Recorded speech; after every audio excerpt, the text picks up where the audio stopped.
Hey folks, Ron Cooks here with Infinite Client. This next message, I'm almost embarrassed that I got to put out. But as a managing partner with my brokerage, I receive realtor calls all day, every day. And the number one thing that will solve the majority of the calls can be found in the very contracts that we use as real estate agents. So stick with me. Let me get this off of my chest. Let me go through my rant as we move forward. Hi there, Ron Cooks with Infinite Client. Just wanted to state that reading the contract, particularly for Texas real estate agents, or any agent for that fact, is paramount. Now, these contracts have been promulgated by your state and by the National Association of Realtors, where all we have to do is just fill in the blanks.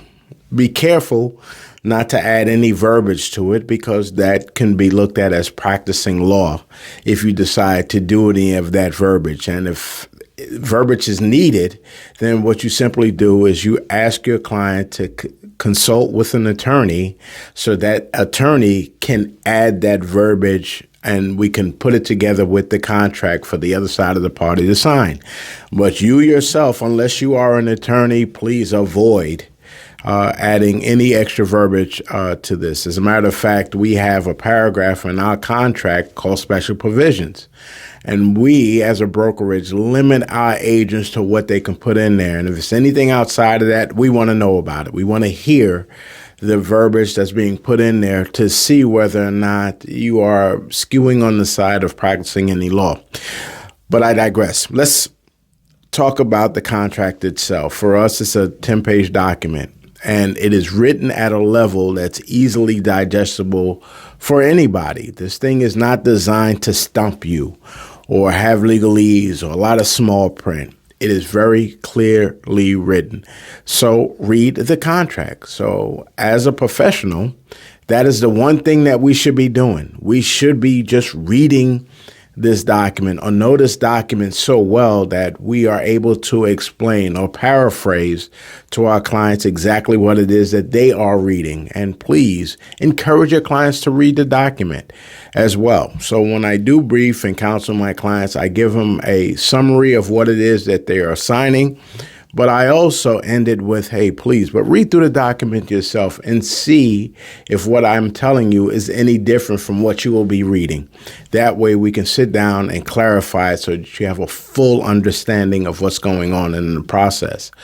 But as I started to say at the beginning of this thing, there are a lot of problems or issues that happens with these transactions that can be answered in the contract. So when I do receive a call that is contract related, the first thing that I ask my agents to do is open up the document. Let's look at it. Let's read exactly where in the document you're saying that. And let's read over this paragraph. And what does it say?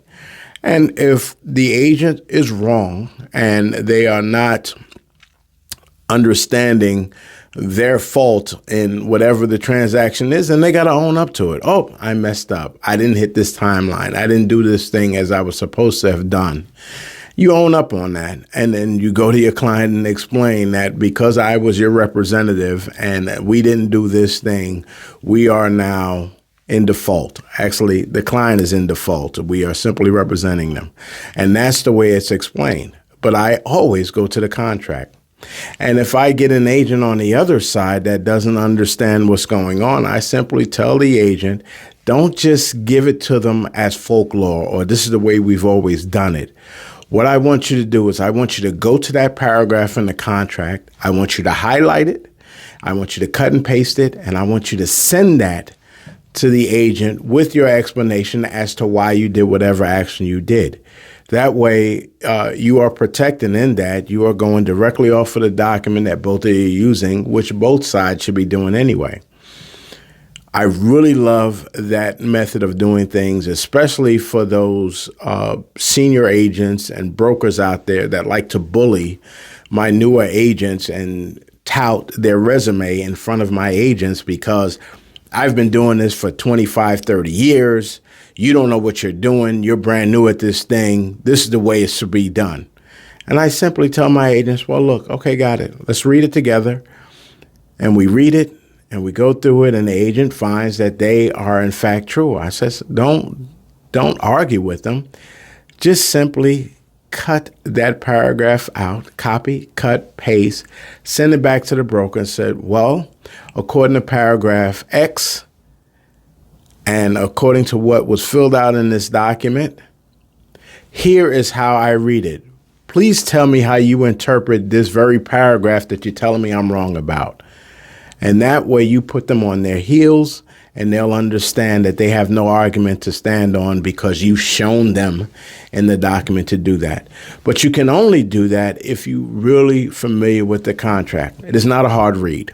And I suggest that you get in the practice of reading this thing periodically. If you're brand new to the industry, of course, you're going to read this thing. And I would read this thing once a day for a week. And then after that, just get in the habit of every Monday, as you're new, your first few months of this thing, just read through that document again. Know the paragraphs, know where what is in that contract. So if you're ever challenged, you are now the subject matter expert, as you should be.